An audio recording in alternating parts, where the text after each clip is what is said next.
அஸ்ஸலாமு அலைக்கும். வலைக்கும் சலாம். காலேஜில் படிக்கிற என்னோட தம்பிங்க செம் லீவுக்கு ஊருக்கு வந்திருக்காங்க. அவங்களுக்கு இன்றைக்கி வந்து நம்ம டின்னர் ஸ்பெஷல் டின்னர் அரேஞ்ச் பண்ணியிருக்கோம். என்னெல்லாம் பார்க்கலாமா? இன்றைக்கி நம்ம வீட்டில் ஸ்பெஷல் பொட்டேட்டோ ஃப்ரை. நேற்று மதியானம் உள்ளது.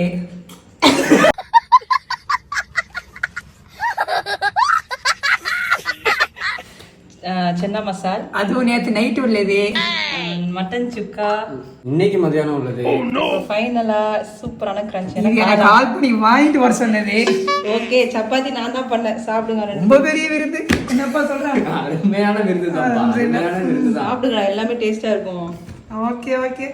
இப்போ நீங்க சாப்பிட வேணா எஞ்சி கிளம்புங்க. வீடியோ முடிஞ்சிச்சு, கிளம்பலாம். ஹாஸ்டல் சாப்பாடு சாப்பிட்டு நாக்கு செத்து போய் கிடப்பில்லைன்னு பாவமே சாப்பிட கூட்டா என்னையே கலாய்கிறீங்களோ? இல்லப்பா சாப்பாடு ஆனஸ்டா சொல்லு, எப்படி இருக்குது சாப்பாடு? வந்து நல்லா தான் இருக்கு. நேத்து சாப்பாடா இருந்தாலும் பரவாயில்ல, நல்லா தான் இருக்கு. இந்த மட்டன் சுக்கா இன்னைக்கு செஞ்சது. அது மதியானம் உங்களுக்கு செஞ்சது. சாப்பிடுற சாப்பிடு. ஓகே, நேற்று வந்து பரவாயில்லண்ணா. சாப்பிட்டு முடிச்சதுக்கு அப்புறம் தான் தெரியும் வீட்டுல நடக்கும். நாளைக்கு தான் தெரியும்.